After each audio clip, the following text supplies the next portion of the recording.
Not just about the number go up, but the opportunity for us as individuals to reclaim our time, our future, our economic energy, to secure our retirement, and to really move forward on this path to self-sovereignty. They become wealthier. They're removing themselves from the hamster wheel. They're beating inflation. What Bitcoin enables us to do, to start storing our time and energy, which is our money, start storing that in a system that cannot be debased, cannot be printed, cannot be changed, cannot be corrupted. The self-custody aspect is you hold your wealth in your head. If you've got Bitcoin in self-custody, you don't have to worry. Why? Because you don't need any permission from any bank to access your money. They trade their time and energy, this finite time and energy, for an infinite piece of paper. And it's the worst trade you could ever make in the world. Makes no sense, and no one questions it. When you opt out of the system, you're on that Bitcoin life raft, then you're not pushed around. You don't answer to the government anymore. You're not there to be pushed around, and if someone says, hey, go do this, they say jump, and you say, I'm out of here. Today, I'm excited to have with me one of my favorite Bitcoiners, Brandon Gentile. Brandon is an all-round great guy. He is a prominent Bitcoin host on the global scale, having interviewed some of the biggest names in Bitcoin, from Jeff Booth to Tony Yazbek, George Bodine, one of my favorites, and of course, Aussie Peter Dunworth. Brandon is an ex-pro hockey player, so he brings some unique insight from a sporting perspective into Bitcoin, which I'd love to cover off today. And he's also a family man. But what I love about Brandon the most is we're so aligned on so many things when it comes to the self-sovereignty side of Bitcoin. Not just about the number go up, but the opportunity for us as individuals to reclaim our time, our future, our economic energy, to secure our retirement, and to really move forward on this path to self-sovereignty. So I'm really excited to have Brandon with me today. We're going to cover a lot of ground. I'd love to hear about Brandon's take on where he sees Bitcoin going in 2026, how he sees Bitcoin tying into the family unit, because like I said, he's a family man. So a lot of things we want to cover off today. But before we get started, I just want to remind you that if you want to support the show, if you want to support the channel, the work that I'm doing, one of the easiest things to do is to subscribe to my channel. As we grow the audience, I'm able to attract bigger and better guests, people like Brandon and others in the global Bitcoin space, to help you on your journey to greater Bitcoin self-sovereignty. So with all that said, let's get on with the show. Brandon, welcome. Great to have you here. I was on your show earlier this year, and this time it's me putting you through the ringer, my friend. How's things, brother? Amazing, Zane. Yeah, we had a phenomenal chat. Did a couple hours on my show. You are a much more I don't know what the word is, suave. I don't know what the word is, speaker. So you garnered a lot of attention on my show. I hope I can do a fraction of that on your show, but I've got passionate thoughts, but I'm not as great a speaker as you are. So I appreciate you so much for having me on, Zane. Like you said, the passion for the self-custody, empowering yourself, your family, your mind, which I know are things that, that's your background as well. I think that's why we've always got along so well. So I appreciate you having me on the show here today.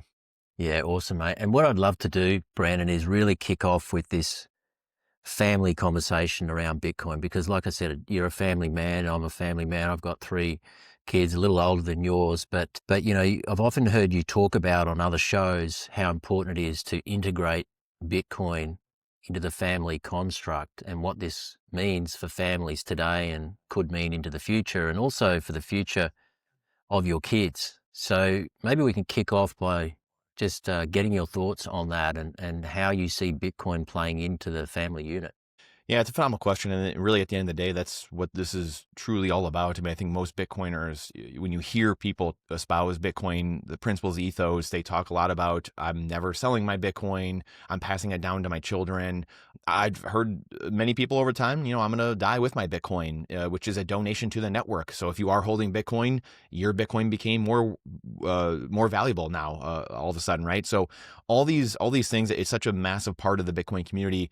You see, we just talked offline too about, our families, and you see a lot of growing families inside of Bitcoin. People actually have an ability that have been holding Bitcoin for the last, 3, 4, 5, 10 years, 15 years, whatever it might be.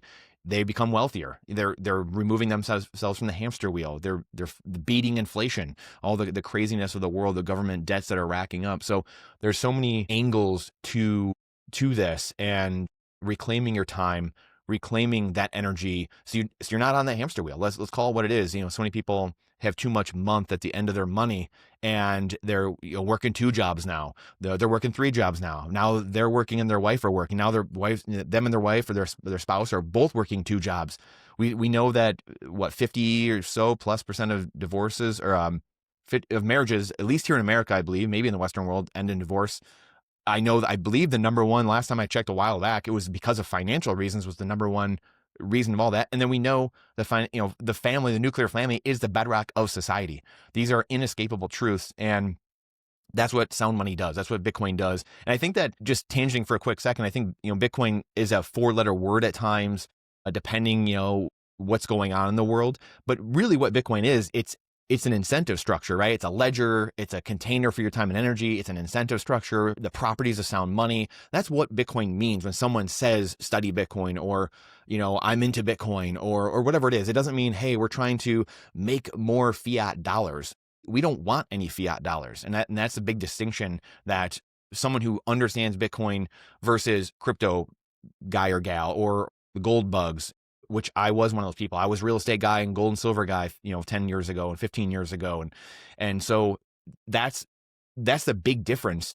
And you're doing it for your family. So we can go do things. We can have a life. We can homeschool our kids. We can actually spend time with them. We can do what we want to do, instead of, I have to go do it just because. How many people have we heard that, I don't like my job, I hate my job, I'm just wasting time at work, or whatever it is. People just hopping jobs because inflation is so much that they have to keep seeking raises or hopping jobs, or working because they have to, again, because they have too much month at the end of their money. So again, we could sit here for an hour basically and just talk about all the things, all the problems that are out there, and how Bitcoin solves that, and we'll touch on some of them. But the family aspect is so incredibly massive, and it's given me and my family the ability to homeschool our kids and to be flexible with our jobs and what we're doing. And I'm grateful to work in the Bitcoin space now and do this and do a lot of the same things you're doing now. And we need 10,000 more people educating on Bitcoin and sound money. So the self-custody aspect is so important, which I know we'll touch on a bit here as well going forward. But the self-custody aspect is, you hold your wealth in your head. And again, we alluded to the psychological aspect. The more that I've been in this, which is, I guess, almost 10 years now, just in the Bitcoin space itself, you really start understanding that it's your mind that holds you back. And it's in an individual level, and the national or global level, is people seemingly don't feel worthy almost. Like, Bitcoin is so simple. There's so much you can learn about Bitcoin, right? People talk about, you got to study for 1,000 hours or 100 hours or 10,000 hours. But really, at the end of the day, Bitcoin is actually quite simple. You don't actually need to spend that much time. If you want to learn every single thing about the system, yes, you could spend thousands of hours. But supply and demand is economics. There you go. That's your class in economics. That's all you need to know. The Keynesian system, the system we've lived in with inflation and fiat currencies, makes it so it's so confusing that the average guy and gal has no idea what's going on. And so Bitcoin really simplifies that, unless you just go do what you're great at and save your time and energy in that finite container equal to your finite time, and not have it stolen away from you when it's in self-custody, when you have it on, which it takes a few minutes. Again, it takes a few minutes to set up your foundation, your Passport Core, Passport Prime, or whatever it is you're using, an open source, privacy-centric wallet that takes, again, a few minutes to do. If you have a phone, this is, again, one of those things that a lot of people can't do it, or they won't be able to figure it out. If you can use a cell phone, and all the things that people do, they drive cars, they figure out how to do all these amazing things in life, and then we act like self-custodying your wealth is some pie in the sky thing. It's wild to me.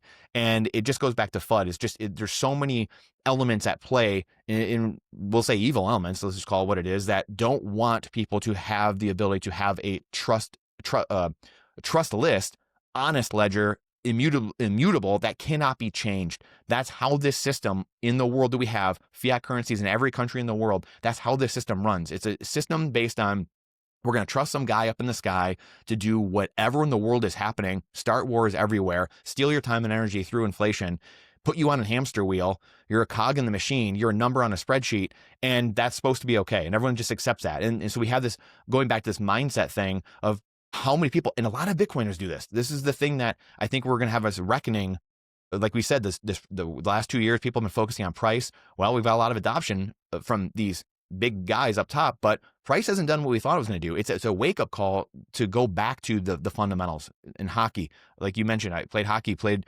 professionally for a few years before I retired, from getting hurt. And it's the fundamentals are what you practice all the time, even at a professional level. And that's what separates amateurs from professionals, is how well you execute the fundamentals. It's not some like super crazy strategies and things like that, but it's also your mindset as well. There's a lot of people that seemingly don't, because it's so simple, they don't even think that, again, it's too easy. So it's like, well, if it's that easy, there's no way. I think there's a lot of people that don't accept the ability to have that kind of freedom and wealth themselves, the freedom to be able to transact without someone telling them what to do or looking over their shoulder. No one's used to that. I mean, like, again, let's call it what it is. People have not grown up. How does a fish know he's wet if he's been in the water his whole life? And no one in this really alive in the world today has seen a system pre-1913. I mean, no one really that has maybe their memory still remembers a time before that, if they've been alive that long. So you have this world where you've only known inflation. You've only known this market that's not free, right? So now we're entering this world where no one gets it. They don't understand it. It's like this scary world almost. We're like, I don't know if I can get that level of freedom. I don't know if I'm worthy of that almost. So it goes back to this psychological, and so again, a lot of Bitcoiners, where I'm trying to bring this all together and land this plane. There's a lot of Bitcoiners that will even say, or people that are gold bugs, silver bugs, they're really smart people, they're big investors or whatever, and they say, I get what you guys are saying, I get the properties of sound money, all this stuff, but government won't let us do it. Well, that's something you are telling yourself. Government is a mirror of society, and people can say whatever they want. The libertarian crowd here in America, whatever, I'm not voting, government. And yeah, are there problems in governments everywhere around the world? Yeah, but it's a collection of people at the end of the day. And this is the problem, is that we have people everywhere. Evil only exists because good people stand by and do nothing. And so we just saw, Keone Rodriguez, the samurai wallet. We just saw when people get loud, a small irate minority, all of a sudden, Donald Trump's talking about it a few days later. And so the power of this, and that's just a small scale. You think about if people locked arms and galvanized together in bigger droves, and people are just, they just resign themselves to, oh, I can't do anything. What kind of world is that? You're a human being. You're God's highest form of creation. You have 6 higher faculties. Animals have the 5 senses. We do too.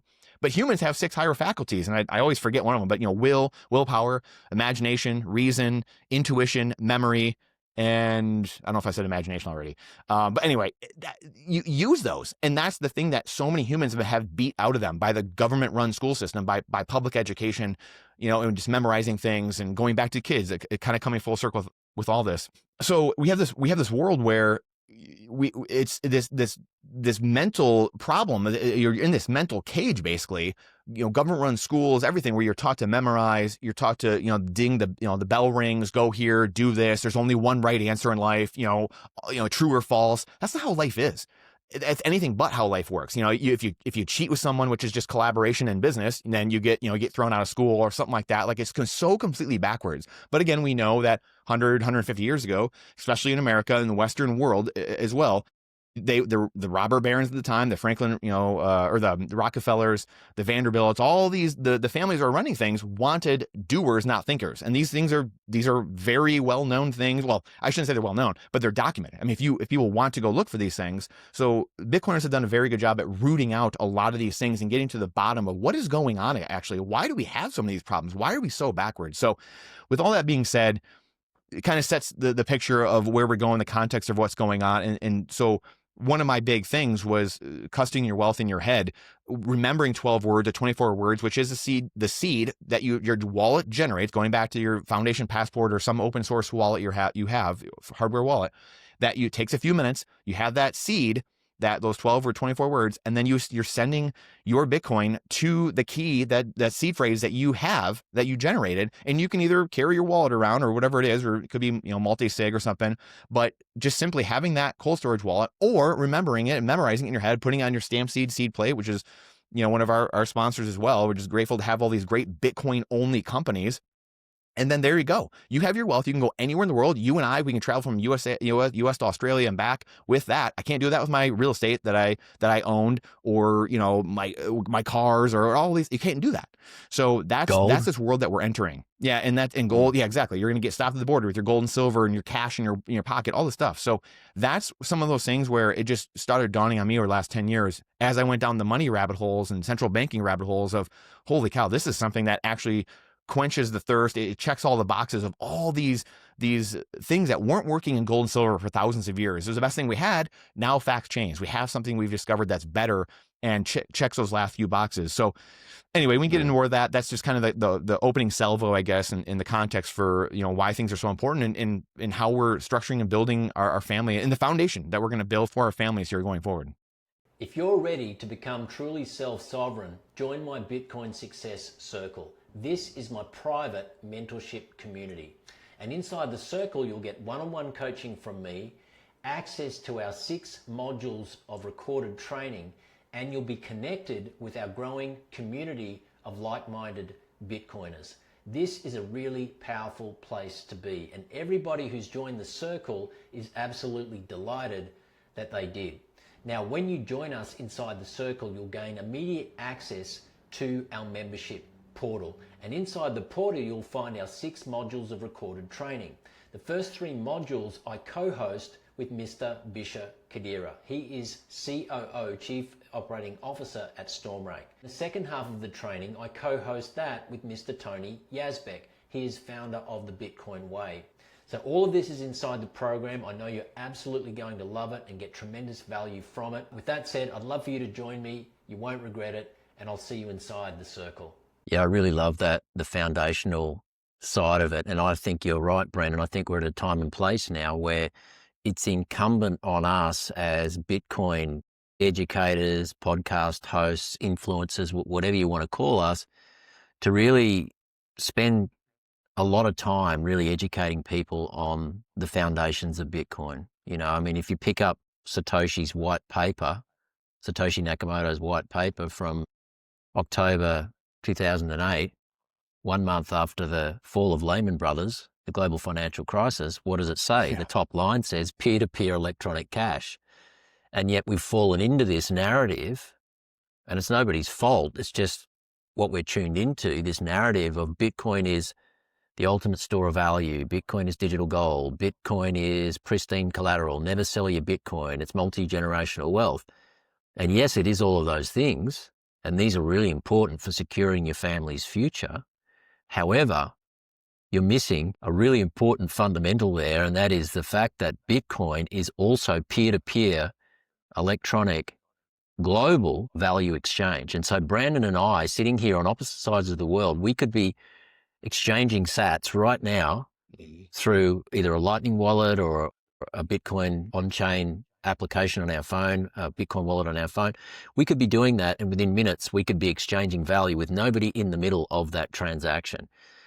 And I believe we're entering an era where that peer-to-peer value transfer, right, is going to become more and more and more important, particularly as the world becomes more and more centralized and they try to impose, we can get into all sorts of rabbit holes around central bank digital currencies and what this could mean to our sovereignty and our freedom and our right to transact freely and not have everything surveilled and monitored and all of that. So there's so many directions we could take this show here today, Brandon. You've just touched on so many different things. My head's kind of spinning here. But one thing you said to me offline that really stuck, and I'd love for the audience to hear this, brother, and that is that you said to me, what's more important, for Bitcoin to go to $1 million, which inevitably it's going to do, or for us to go out there and educate 1 million families on the power of Bitcoin? And just speak to that for a moment, because that's such a powerful statement. So Neil Flesher, who wrote, got it right here actually, Modern Chains, awesome book, Apache pilot, went to the U.S. Military Academy, and this was just published, in the last, handful of months, and he's been on the podcast, circuit a little bit, and had him on our show recently, and he basically, which, again, it's something I know you agree with, I agree with, it's, we have to stop focusing on price so much, because it's diluting the narrative and what Bitcoin is actually here for. Is like you just outlined a minute ago, it's a store of value. It's global exchange instantaneously. The trade is the final settlement. Like that's the beauty in all this. The trade is the settlement. I mean, everything. I mean, you can go into all these things. And so he had said this the other day, and he said, is it more important for us to have Bitcoin go to 1 million or have 1 million families get Bitcoin? And, again, like he said, the irony in all of it is, yeah, if you do that and you put the work in, the proof of work, well, Bitcoin will be very high. If you have 1 million families, in on the protocol, that'll mean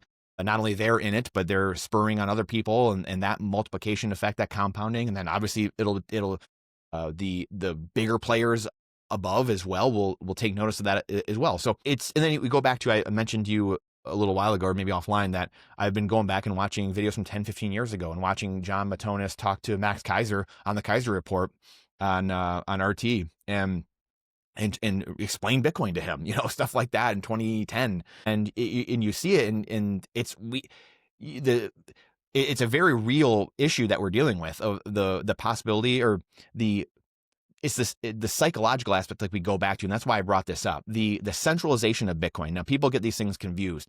Bitcoin itself is centralized, and I just had Alan Hibbard on from goldandsilver.com, Mike Maloney's Gold and Silver, and Alan's is one of his right-hand men now, and that interview actually we're going to come out with soon. But he was talking about, it gets gold and silver, or a Bitcoin can get honeypotted, like the coins themselves, but they're not decentralized. Like I can still use gold and silver, I can still use Bitcoin with you, but the psychological element is the biggest problem of all this. And that's where we're getting into a dangerous area. When you listen to the guys, speak 10 years ago or 15 years ago, the Andreas Antonopoulos, they're talking a very different game. It's, hey, we're going around the system. Like, we're not using the system. We're going around the system. They will try to get their hands in, but you have to be very careful that you can't get these two worlds confused. And Jeff Booth has talked about this a lot over the years. He's talked about this just in the last few months. Again, we had him on our pod, that pretty much the whole 2 hours I spent with him was just on this very fact. How do you build these two worlds? You can't just build it at the North Pole and then just spring it on everyone 10 years from now and be like, hey, we built this thing, all the plebs are in, and now the 1%, now you guys can get in. They are going to be built side by side. So you have this world where the existing powers are coming in, and ironically, that scares people away. You have people that it's like, this is great, but then you have a lot of people that are scared away from that, whether it's Bitcoiners or people that aren't in yet. So we have this world where psychologically it's messing with a lot of people. It's breaking a lot of people's minds inside and outside of Bitcoin. So I think this is just all part of the game, all part of the process. But the moral of this whole story is that if we work on the fundamentals, going back to hockey, I used to, in professional sports, and I had an Army Ranger that I used to work with, a special forces, one of my buddies that I used to work with in my real estate team. And we'd always talk about that. He said, yeah, there's no difference between infantry and Delta Force or like Army Rangers. It was just, we executed at a higher level. It's the same strategies and tactics and things of that nature almost always. It's just professionals execute at a different level. And so as Bitcoiners, we have to be professional. We have to execute at a different level. We have to, each one teach one. We have to help other people around us if we want to see it through. If people don't care and they think it's just, hey, we're going to stack sats and chill, then hey, that's great. But I'd rather see this happen sooner than later. I'd rather less collateral damage. And that's why I do what I do. That's why I know you do what you do. That's why we're opening our mouths. Otherwise, I just sit back and keep my feet up and go, move out into the outback and just be like, whatever, who cares? And I just don't think it's going to be that way. I look at the American Revolution, and the couple percent of people that grab the musket, proverbially, we can grab the musket here. We don't have to actually do that, fortunately. And they said no more. And most of the country in America did not involve. They weren't involved. I mean, there was more that maybe supported it, but a lot of them did not. Most people did not actually participate.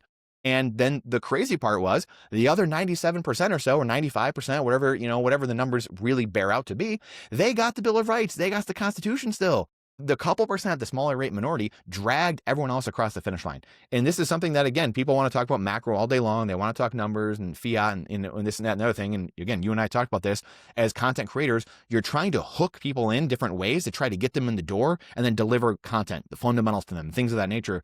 So unfortunately, we're talking about price at times because we have to hook people in. It is part of the process. It's one of the marketing arms of Bitcoin is the fiat price of it, just like, the fear and greed. But we do have to be very careful as we're hooking people in. We owe it to the network to talk fundamentals, to teach and to have the ethos, because we're riding that fine line right now of a lot of people thinking, going back to the Jeff Booth thing, which I didn't fully finish that thought. It's you have to be very careful that people don't get into this mind trap that Bitcoin is just a part of your portfolio. It's just another asset on the hierarchy of assets. And here you go. Bitcoin is money and it's protocol outside of the entire system. And truly, I believe the best analogy is the Titanic. And I use this analogy in many ways, but the fiat legacy debt-based monetary system that we all use in the world is going down, and it's not down yet. So it's very hard for people. They think, oh, well, it's here. It's unsinkable. Well, did you know America has 13 aircraft carriers or whatever? And it's like,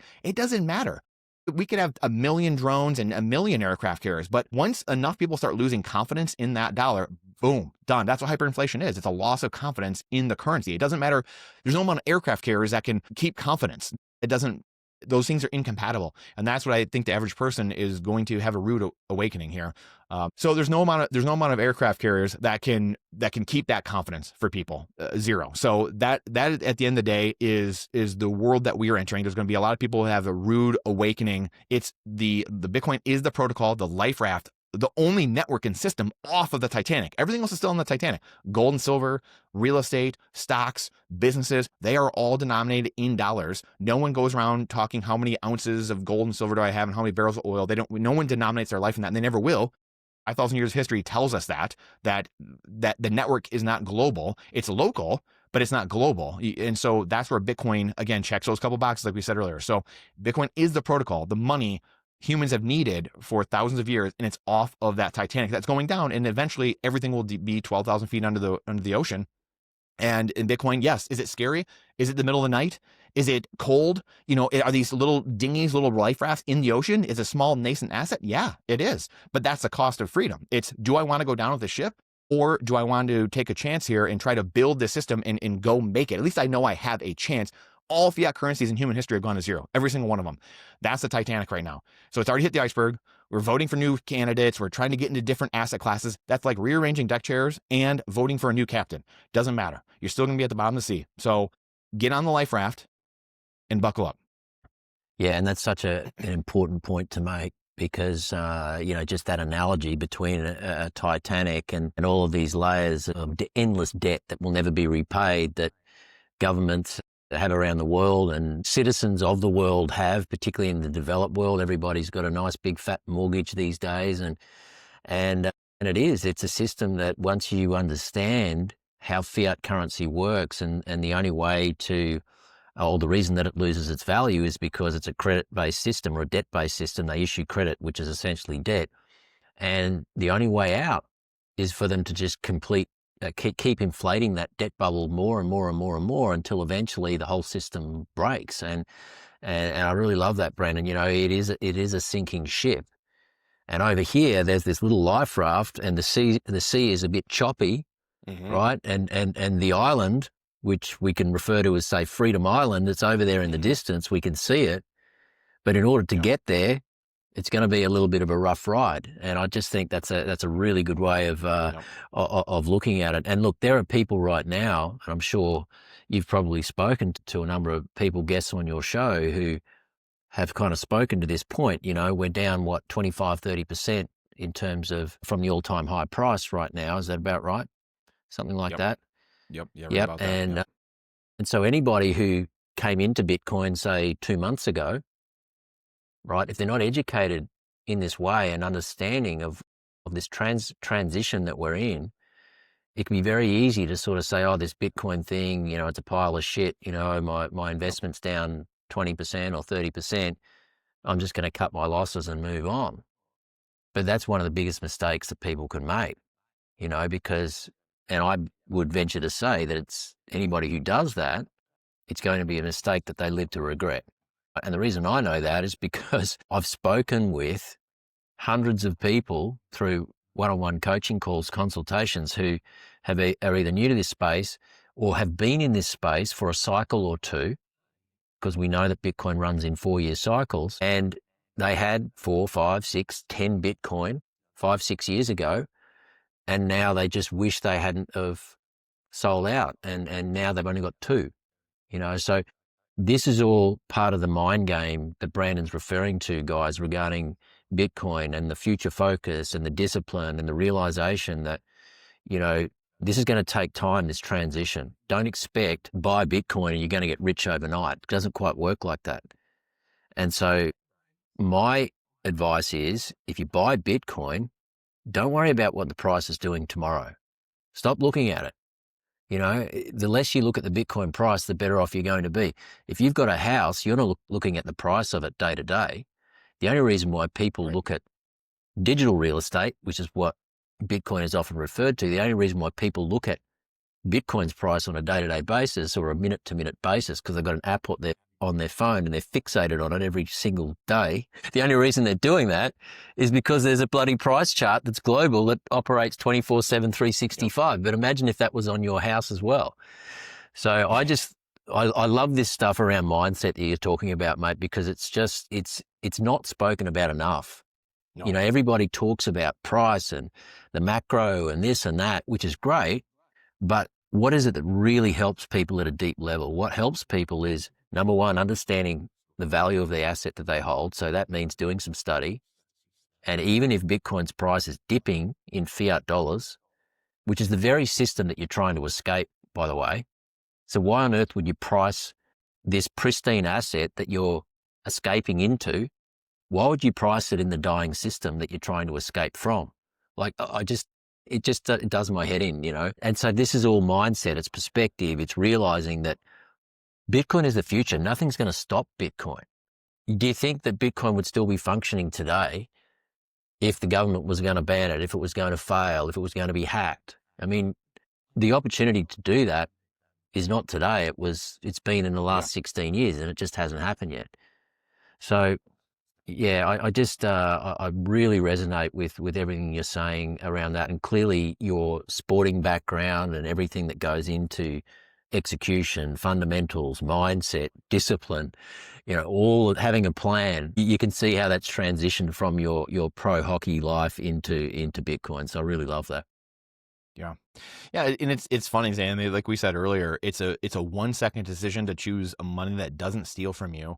And at the same time, it does take time. Like, it's a 1 second decision, but it's taken me 20, 30 years. I mean, I was very political in the 2000s.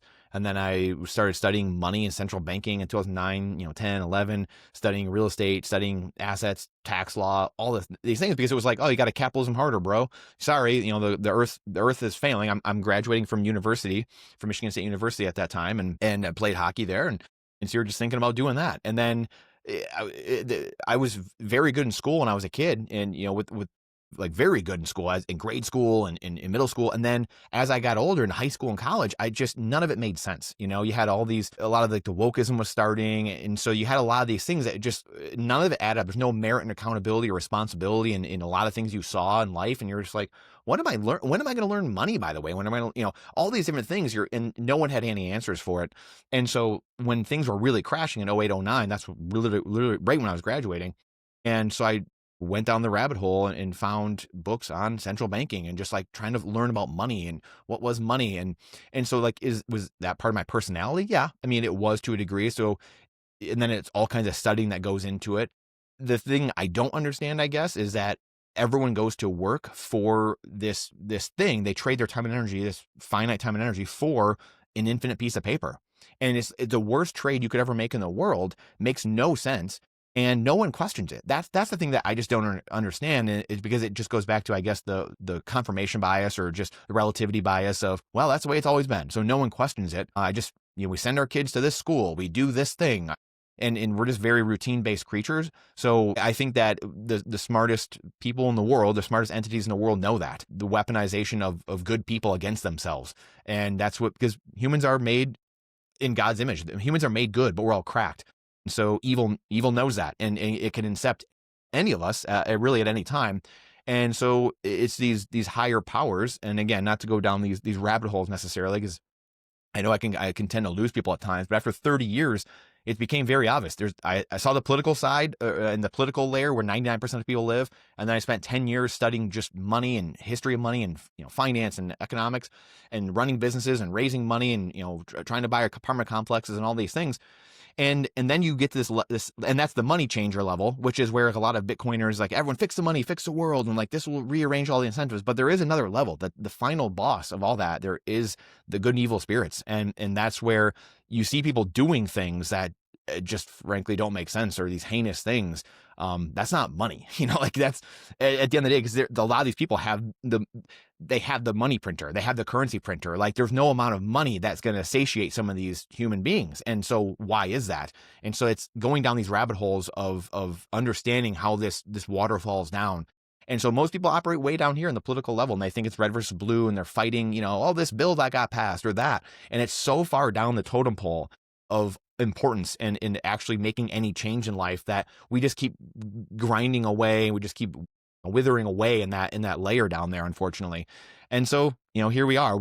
And then you go back to the fourth turning, right? All these cycles of life. It's because we tend to not, humans are weaponized against themselves. The good naturedness of, well, we won this battle against whatever evil force or these evil spirits or whatever it is. And then good people, what do? Well, I've got a family. I've got things to do. I want to spend time. So they walk away, they wipe their hands, and they say, I'm going away. And then evil, what happens? Nature abhors a vacuum. What happens to a garden when you don't tend it? The weeds grow up, and that's exactly how life works. And then evil sits and waits and lurks in the background. And then when you walk away and good people shut their mouth and they aren't active in their community, they're not active in their local school system, they're not active in their politics, here you go. Now we have society recreating this whole problem again. We have these fourth turnings where humans just don't learn their lessons over and over again. And the hope is that you can stave off a lot of that with Bitcoin, obviously, right? The incentives of society will be such that you can start buffering and holding back maybe some of those forces that are at play. And so it's not a utopia. That's not what Bitcoin's going to bring. It's not what anyone's saying. It's just, can we change the incentives of society so it's not incentivizing the worst people in the world or people that are incepted with these thoughts to go to positions of power and rule over all of us? Is there a way that that's possible? Because we know for 5,000 years of recorded history, nothing's worked. We don't have anything that works. We know this has a chance. And to me, that's worth fighting for. And I think that that's where, again, we're at this next phase of life where, are we going to fight for this thing? Are we going to stand up and speak out for this thing? That's it. Yeah, I think just to highlight one of the points you alluded to there, Brandon, about good versus evil. There's this saying, I'm not quite sure who came up with it, but all it takes for evil to prosper is for good people to do nothing. Mm-hmm. And I think that that's something that's kind of inherent within the Bitcoin community, is this understanding that fiat currency at its core is actually an evil form of money.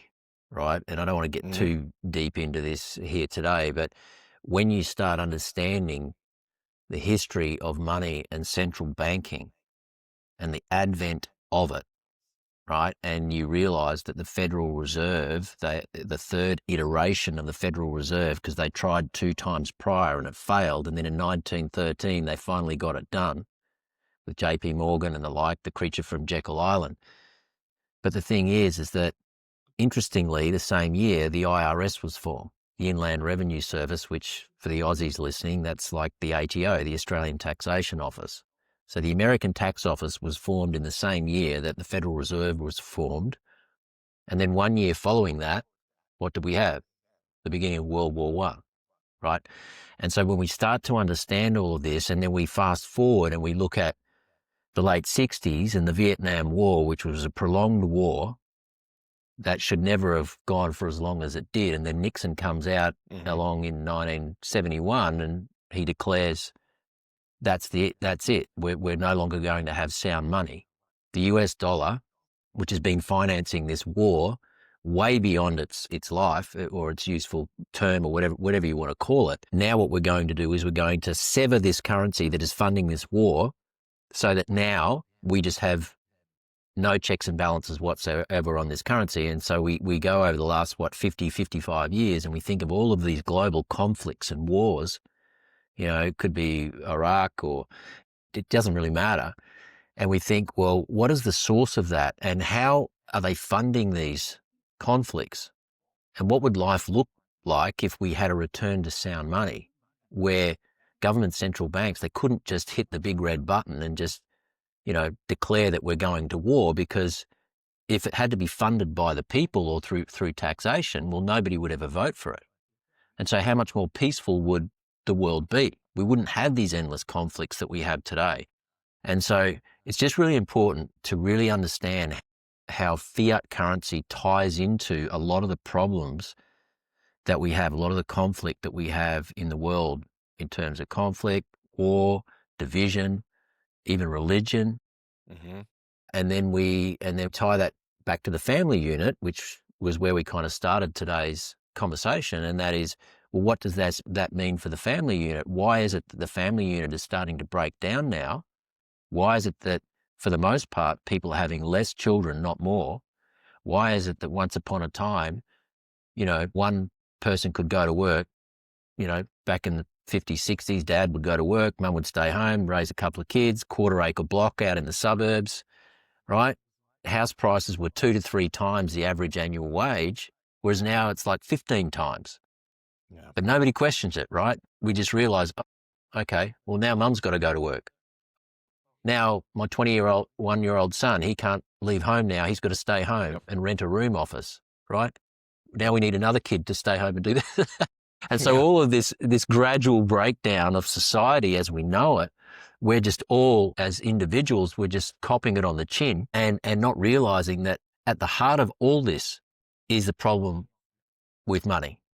And so if we can fix the money, which is what Bitcoin enables us to do, to start storing our time and energy, which is our money, start storing that in a system that cannot be debased, cannot be printed, cannot be changed, cannot be corrupted, that is a very, very powerful thing. And I would just say that, when it comes to, my kids, most of my audience know, I've got three daughters in their 20s, and I'm about to be a grandfather. And I think that if I didn't understand Bitcoin, I'd be just thinking there is no hope for these kids in terms of, building foundations for the future and living the great Australian dream or the great American dream, which is to own a home and build prosperity and stability and family.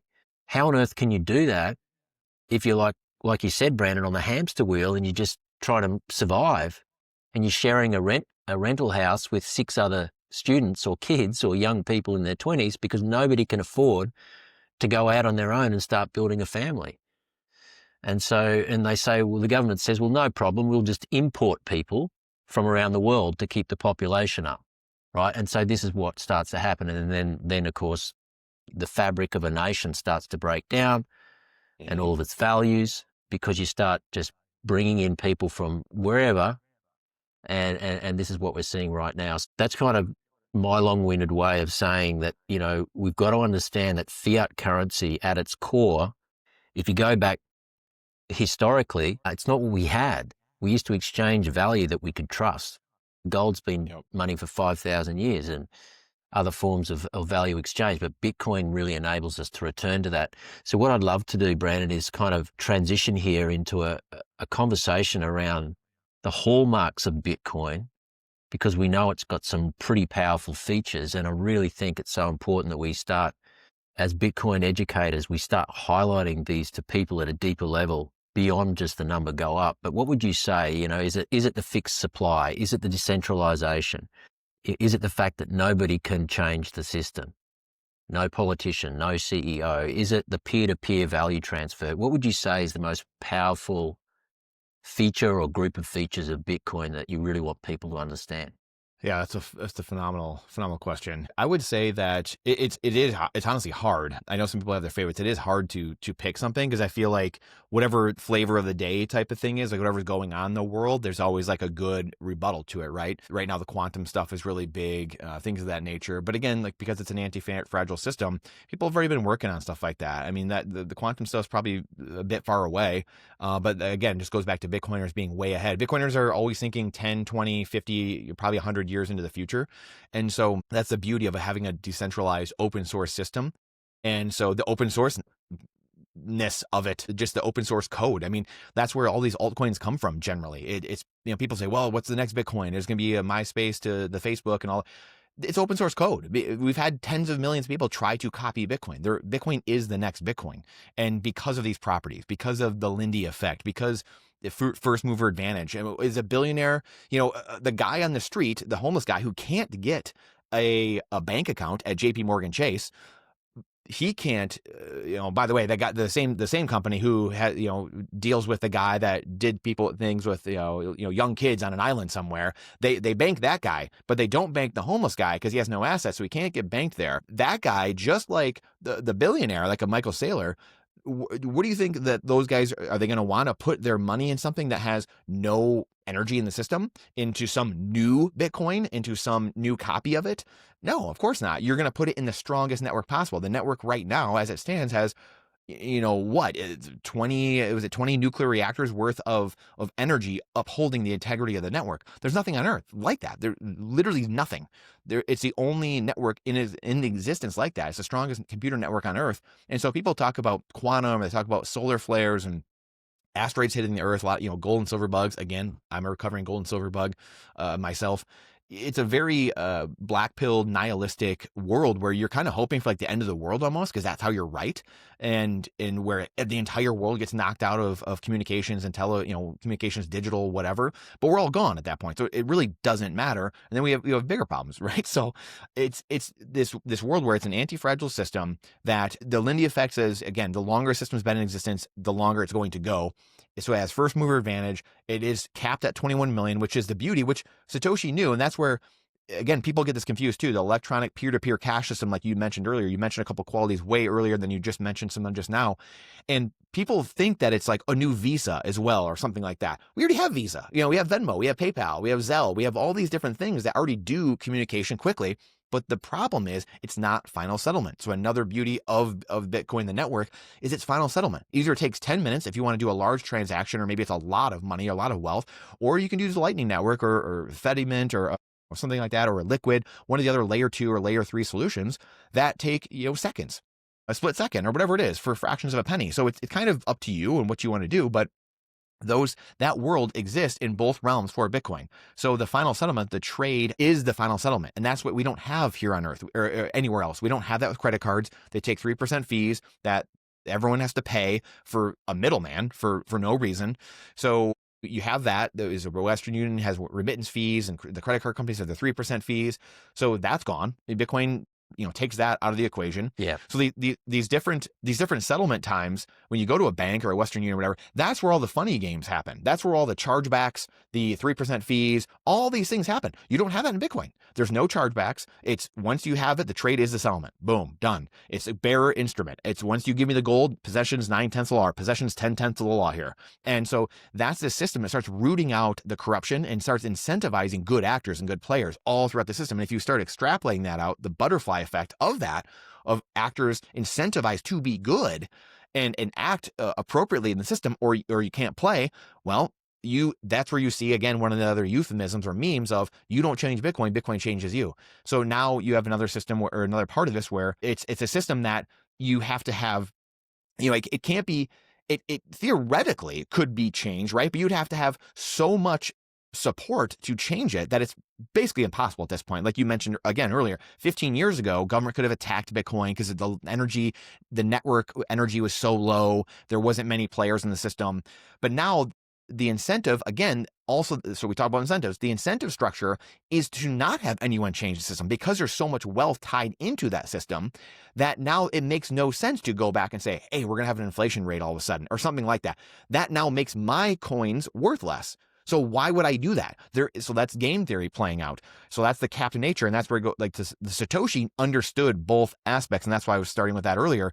You had mentioned some of these things. So it was a peer-to-peer cash system, but he talks about in the Bitcoin Talk Forum breaches of the trust of the central banks and the banking system, the fractional reserve system, all these things. Chancellor on the brink of second bailout, and so you see this world, and he capped it, the 21 million. So Satoshi understood the final settlement part, the speed of payments, and also the store value. And so you have store value, medium exchange, unit of count, all these the big three at least of properties of money. There's many more properties of money, but those are the three biggest, obviously. And so Satoshi knew those inherently.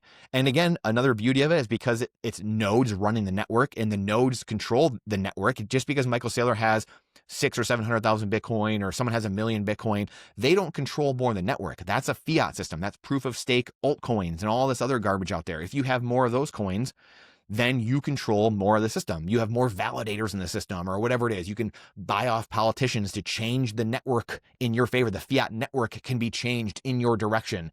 You can put, the Warren Buffetts of the world can put toes on the scales because they own so much of the fiat. You can't do that in Bitcoin. You can't change the nodes if you're not playing by the system. I have a vote just like Zane has a vote, and just like you have a vote watching, and just like Michael Saylor has one vote. I could have, 0.1 Bitcoin. Michael Saylor could have 1 million Bitcoin. Doesn't matter. We still have the same vote in the system. And that's the thing that people, again, the world the world that's controlling things right now is not incentivized to tell any of these things. This is another great example of what we've heard for 15 years, is that Bitcoin uses a ton of energy.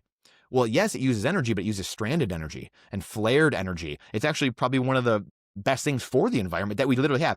This is how you know that the global warming stuff was a complete scam. Because if global warming was actually a big deal, then you would have had all the powers of the world glomming onto Bitcoin mining and making it the biggest thing on earth, putting it on smokestacks and putting it on, flared gas and methane gas being poured out from these companies.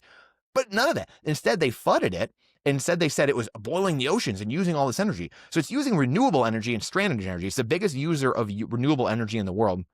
And so now, also on top of that, you have a world where they were fudding Bitcoin energy usage for 15 years. And now what do we have? We have AI. And now it's something that we know. So again, the signal within all the noise, AI is something that can be controlled by centralized tech, government, what have you.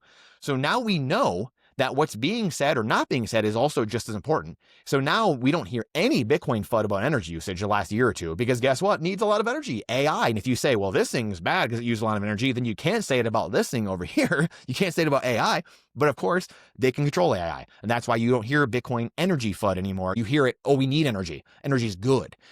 We need all kinds of energy. We got to build new warehouses. And the irony of all that is that the Bitcoin miners all over the world have found the cheap energy, and the AI companies are coming and starting to partner with all the Bitcoin miners because they already have the contracts with the people around the world. So it's just like, it's so hilarious. But again, when you get away from truth, and we can go into difficulty adjustment and all these things, people are like, well, what if miners leave the network, and what if this and that happens? Well, great. The difficulty adjustment just adjusts downward, and it just makes sure the network, if half the miners leave, the difficulty adjustment gets cut in half. So now the network all of a sudden adjusts to that in the code. And again, a code that can't be changed. It's an honest ledger that you can't have these double spends and chargebacks. So anyway, that's to me in the mining part. Again, I'm no expert in the mining area, so I'm not going to pretend that I am. But that to me is the biggest thing that people around the world are sleeping on, whether it's what it's doing, how it's cleaning up the stabilizing grids, how it's cleaning up the environment, you name it. It's the thing that is really a travesty, to be totally honest, because we've had so much that could be done already helping the environment or whatever people care about. And it's just kind of just going. I mean, again, the fundamentals have never been stronger of Bitcoin. I think we just passed 1,000 exahash. So the fundamentals just keep growing. I think when the China mining ban happened 4 years ago, we were at like 160 exahash. I think I just saw that this week actually, and we're now at 1,000 exahash.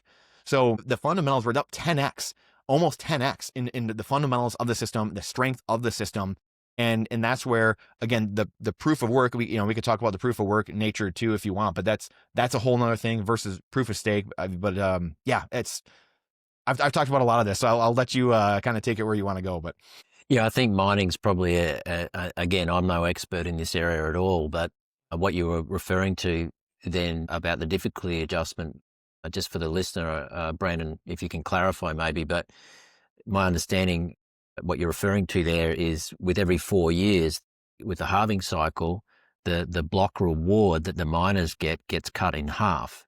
And because the miners are essentially running these very expensive mining rigs around the world that use a lot of electricity, and they're denominated or paying their expenses in US dollars, as time goes on, in order to do that all-important job of mining blocks of Bitcoin, the return that they're going to get on their investment is going to go down. Is that what you're referring to? And so how does the network remain secure in that environment as they're getting less and less reward for the work that they're doing? Yeah, that's exactly what it is. I mean, people worry about the minor centralization. They worry about the block subsidy getting cut in half every 4 years, like you said. They worry about 100 years from now. Again, we talk about Bitcoiners worrying about things that are way in the future. Again, I like to look in the future and worry about things in the future, but let's not worry about things that are 120 years in the future. That we'll solve those problems. So leaving that aside, then the difficulty adjustment, like you said, every 4 years is the halving cycle for this block subsidy every 10 minutes. But the difficulty adjustment is every 2 weeks, in essence, every 2016 blocks. So that will readjust up or down the difficulty in which there is to mine the next block. And that is what's very important, because if we have a purging of miners in the system, or the China mining bans where you're banning these centralized entities from mining your country or something like that, people think like that's the end of the world or these things. No, it doesn't matter. I mean, if there was a purging of miners right now, that'd be great. We lost half of them, or the fiat price would go down again like it did in 2021, but you'd have more decentralization again of the mining, and it would just harden the network even more long term. And the difficult adjustment would come down, and it would recalibrate. That's the word I was looking for earlier. It would recalibrate to the new level of where miners are. So again, if it was 2010, 2011, then I would say, okay, maybe there'd be a fear of not having enough energy in the system where it could be attacked theoretically. But again, it's an admission by government. I think it was Joe Manchin here in America that he had said in like 2014, he said something to the effect of, like, yeah, we probably should have taken that out like when we had the chance, the Bitcoin network. And that was in 2014.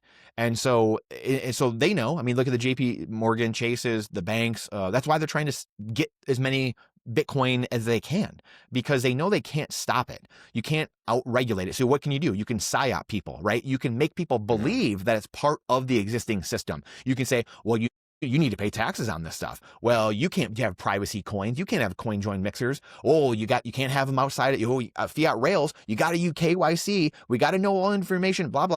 So you see all these attack vectors, but it's not like, oh, we can shut down the system, because going back to this, there's hundreds of thousands of nodes in the network. There's 20 or 30,000 viewable nodes that we know of. There's probably 100,000. There could be 100,000 to 1,000,000 nodes actually running the Bitcoin network around the world. And that's what scares governments. But again, governments are people. Governments benefit from Bitcoin. Government as like this entity up on the hill, that's what people aren't here for. Even many people in government aren't actually for that. People in government think they're doing and helping the citizenry. They do, because if you're in government, that's your job, and you were tasked to, like, hey, I'm going to uphold, what the people, so we have to put ourselves, like, psychologically, we talked about earlier, in those people's shoes as well. But the beauty of Bitcoin is that it puts everyone on the same side of the table. It puts consumers and producers on the same side of the table through deflation, puts government really on the same side of the table as the people as well. And so government inherently over time, just naturally, starts to subside and starts to have less power as people gain more wealth, gain more independence. They realize, I don't need government. I don't need as much government in my life. And then the people in government, guess what? They're starting to get Bitcoin as well. The people in government, they're getting wealthier as well as this is going on, because some of them start investing in Bitcoin. And then guess what? They're starting to grok Bitcoin. They're starting to talk to other people about it, and like, yeah, this kind of is like a pretty cool thing. This just happens over time, just like normal humans do. And so naturally over time, it's just the chipping away, the melting away of the iceberg. Going back to the Titanic. Now we're putting a bow on the Titanic example, because now you have the iceberg sitting out there. It sunk the Titanic, and now this iceberg has been melting. And so it's all of us educating. It's Zane doing what he's doing. It's the Brian Demints of the world writing the books. It's the Neil Fleshers writing Modern Chains. It's all these are these little melting of the iceberg, and eventually one day, gradually, then suddenly, a year from now, 7.5 years from now, 15 years from now, all of a sudden the iceberg flips, and there's a tipping point in society where people lose confidence in the fiat currency, and they go to the network that's been treating them well, and we know which one is doing that and has the strongest properties, and that's Bitcoin. Yeah, awesome stuff. So what I want to speak to, Brandon, as we get to the back end of the show here, is I'd love to know a little about how you see the adoption of Bitcoin into the mainstream, because we know that in America earlier this year, we had a major fast food outlet called Steak and Shake. I think they serve 100 million customers every year. started accepting Bitcoin payments. So people can now go and buy their burgers and fries and pay in sats instead of in dollars. So that's really interesting. But also we had Jack Dorsey's company Square very recently on board. Was it 4.5 million merchants, something like that in the US, who are now able to essentially offer their customers the opportunity to pay in sats. Where do you see all this going? What's your prediction as to where this is going to be in, say, 3 to 5 years from now?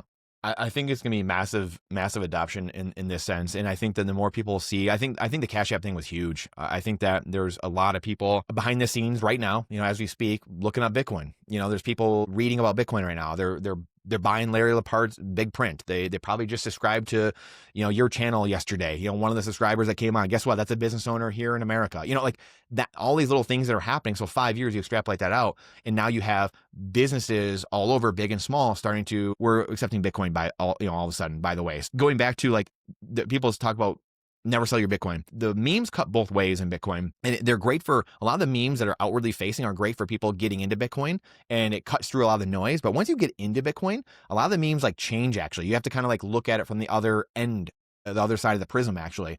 And because you do want to spend your Bitcoin actually, but you want to be smart about it. You want to, I say replace and then spend. Buy some Bitcoin right there with what you're going to use for what's a payment you're already going to make, and then make the purchase. So I know people say spend and replace, but I would replace first, buy some Bitcoin, then use that Bitcoin that you just bought, and then send that out, make your purchase. But that's how the circular economy is built. And if we don't have the velocity of money, the velocity of Bitcoin, and generating this circular economy and being outside the system, we're going to crumble under our own weight going forward. So not only do I think it's going to be huge because people learning this in the back end because of the Cash Apps, I don't agree with maybe half of what Jack Dorsey does or how he thinks or how he runs his life. I definitely didn't agree with 100% of what he did if you would have asked me 15 years ago, but I can admit that guy is doing amazing stuff. I mean, he's doing amazing stuff for open source networks, for Nostr, for free and open source protocols with Cash App, for onboarding people to Bitcoin.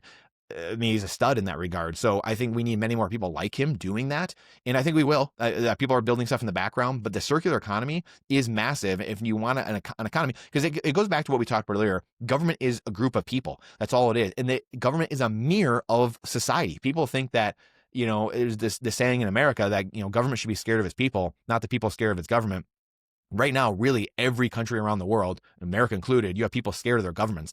That's not, I mean, I've got the Constitution and the Declaration of Independence I carry around with me all the time.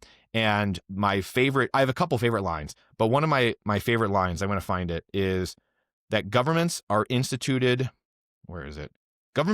That's to secure these rights, governments are instituted among men, deriving their just powers from the consent of the governed. I mean, that was unheard of, obviously, 250 years ago. For someone to make that claim, obviously warring words, literally went to war because of that. No one did that. And so government is there to secure the unalienable rights of humans. We're created in God's image.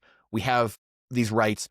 God gave 10 commandments. We talked about that fiat currencies. In my eyes, I mean, fiat currencies, I'm going on some tangents here, but fiat currencies break 3 commandments just by their very existence. So people talk about the mark of the beast. We have it. It's the US dollar. And thou shalt not steal, thou shalt not covet neighbor's possessions, thou shalt not have false gods or other gods before me. Well, what do people do? They idolize currency. They idolize the dollar. They idolize getting more, right? They put their everything out, in front of getting more cash in front of the things that are important in life because they have to. They're incentivized. Fiat incentivizes you to do that. So you think about how insidious that is.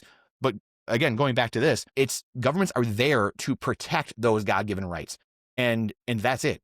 That's what they're there to do, to protect those rights, and that's for all humans.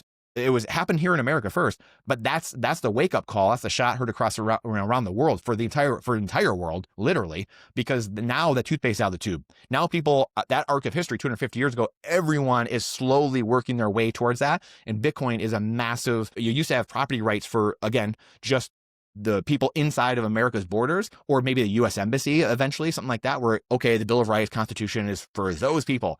Well, now the white paper and Bitcoin gives property rights to people all around the world. Doesn't matter where you are. You're in Africa, you're in Asia somewhere. Doesn't matter. You have a connection now to your property that you didn't have before. And that's where it's kind of the white paper is the version, the 2.0 of the Declaration and the Constitution, where we didn't have that ability 250 years ago. Now we do. And so the circular economy, it's a roundabout way of saying that it must grow, it will grow, replace and spend. And that's how the velocity of the system picks up. And we start being the reflection, and government will start being a reflection of us. If we don't sit back and we actually go forward and set the tone, the mindset, take the action, the proof of work, then guess what? Government does lead. Whether people believe it or not, people lead, the government will follow. Because naturally people will say, you know what? I'm not dependent on this anymore. I've got my own system. I'm doing my own thing. I'm gaining my own wealth. I don't need government systems and entitlements and, whatever it is.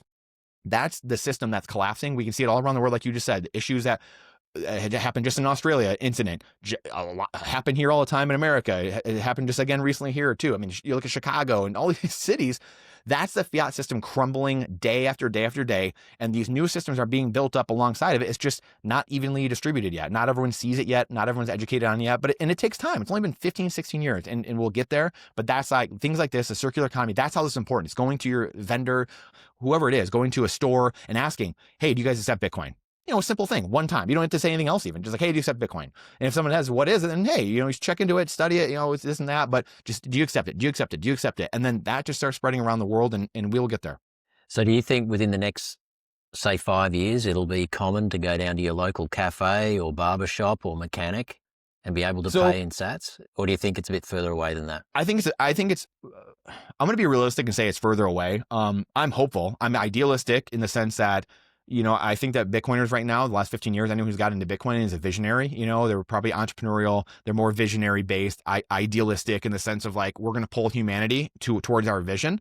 And that's at least for what I've seen in my life. I'm usually 20 years ahead.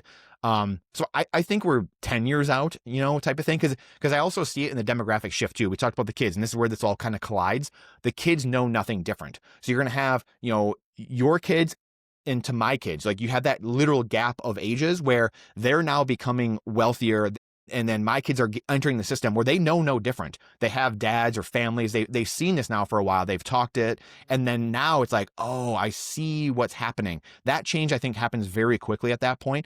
But I would love to be wrong. I think it takes a little bit of time. I think it takes, 5, 10 years minimum, maybe 10 or 20 years. However, I think this is the black swan events, which I do believe are coming, which is a topic probably for a whole different day.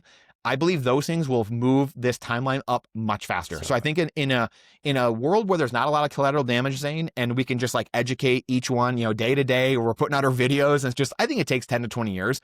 However, I think the caveat is there's going to be a lot more black swans coming. And that's the thing. I hate saying that. Like, I can't stand it because that's the only reason I do what I do. I don't want black swans, right? Like we do this because you're trying to limit collateral damage.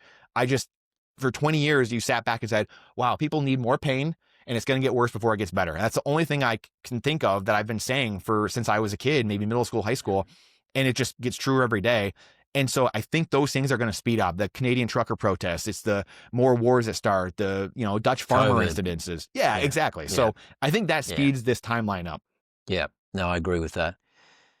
Mate, I know that that you've got a bit of a hard stop here, so I really appreciate your time today. But what 5-10 minutes. I can't leave without talking about self-custody, because I know that you're a massive fan and advocate for people being their own bank and being self-sovereign and really going on that journey. Because if there's one thing I've learned over, the last probably 9 months of just doing hundreds of one-on-one consults, particularly with Australians, they're very intrigued by not only getting into Bitcoin, but the next step, which is, how do I actually secure it? How do I take self-custody? How do I do it in a way that's pretty simple, right? Where I don't have to kind of lose sleep at night. Can I actually trust myself to be my own bank? Because that's kind of it's something that most people aren't used to.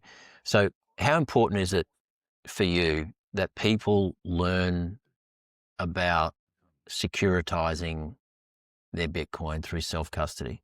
It's everything, Zane. It really is everything. And again, I could take umbrage with people that say that, people can't do it. I get there's going to be a chunk of people that don't do it or don't want to, or, don't have the capacity, physically or whatever it is, obviously. And so that being said, vast majority, again, if people can drive a car, if they can walk and talk at the same time, chew gum, if they can do all these things, again, we're humans. What are we doing here?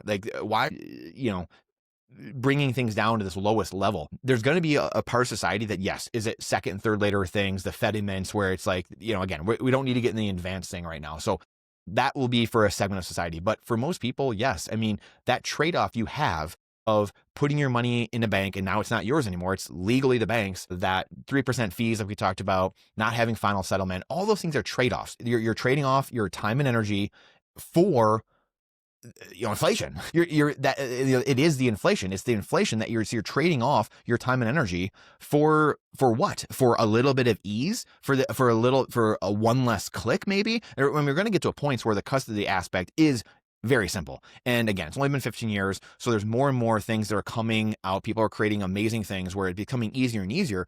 But that being said, the custody aspect is so incredibly important, just to, again, the mindset of it, because it means you aren't pushed around anymore. It means, like you just said, COVID, you're not forced to put things in your body, literally. Or you had Obamacare here 12 or 15 years ago that was rushed through, forced through down everyone's throats here in America. And then we had the guy a year or two later saying, yeah, the stupidity of the American voter, we crammed it down their throat because, we know what's best for them. Like they're too dumb, and lack of transparency is a great political tool. I mean, this guy said this multiple times, and believe it or not, well, probably do believe it if you're watching the show, he's a professor at MIT to this day. I mean, the clowns everywhere. I mean, we have clowns everywhere. And so when you're off the hamster wheel, you're out of the fiat system, so you can't be frozen. If you're in fiat, your brokerage account, your insurance, whatever it is, it all can be frozen. It can all be taken away from you immediately. We're seeing freezing around the world, asset seizures.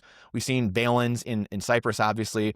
The FDIC here in America already said a couple years ago, there will be bail-ins. It was the roundtable thing that I'm sure a lot of Bitcoiners have seen, the roundtable of like 40 people or whatever, laughing, a minute clip of them saying, well, all the public trust the system way more than we do. These are the people that are literally employed to protect the system if you lose your cash at the bank for some reason. And this is the clown one that we accept for whatever reason. It's because we don't know how to be independent. We've been brainwashed for so long, for a century plus, going to government-run schools, just, go along to get along, and just government tell me what to do, govern me harder, daddy. And here's where we end up. So when you opt out of the system, you're on that Bitcoin life raft, then you're not pushed around. You don't answer to the government anymore. You're not there to be pushed around. And if someone says, hey, go do this, they say jump, and you say, I'm out of here.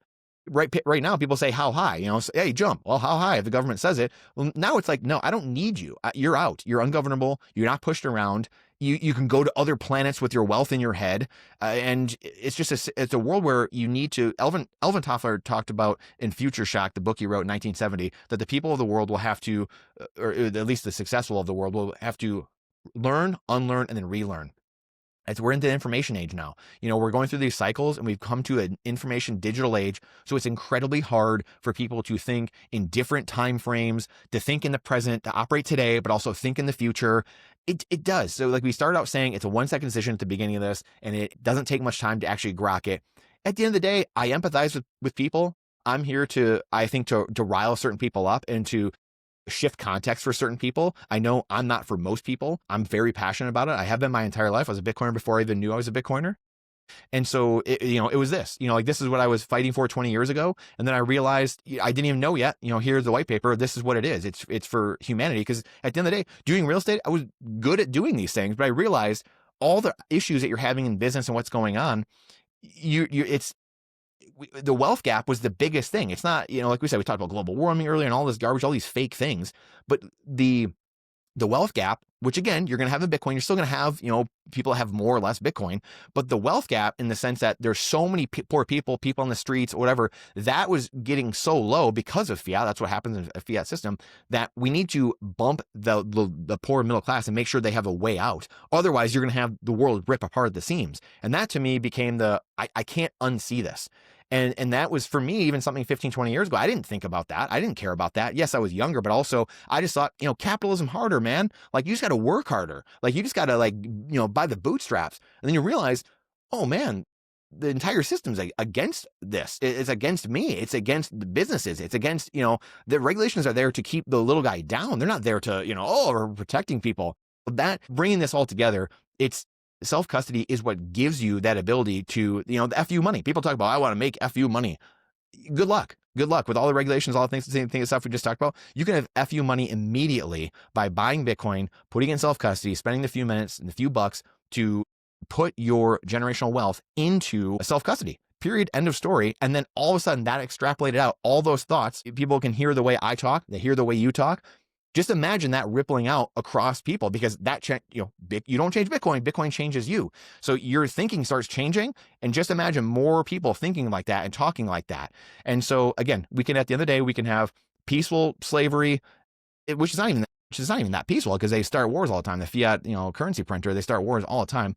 Or we can have some volatile freedom where it's swinging up and down a little bit. People are scared. Ooh, it's volatile money. It won't be like that forever. It is right now because we're in a system change, but it's our choice. You can either learn a little bit and grow and figure out how to self-custody and have a little volatility and have that freedom, or you can have that peaceful slavery, go to your bank, or the FDIC, whoever it is, they're lying to you. They're going to bail you in, bail you out. They told you it's going to happen. They steal all your money. And then you can, say, hey, I guess, we told you so, I guess, but I don't know, Zan. Yeah, but I think, like for Aussies, we go, look, this prospect of a bank ever not being able to give me my money, it'll never happen here. We heard about those banks in Silicon Valley just 2 or 3 years ago. I think there was 4 big banks over there, and people couldn't get their money. And then the FDIC came to the party and all of that.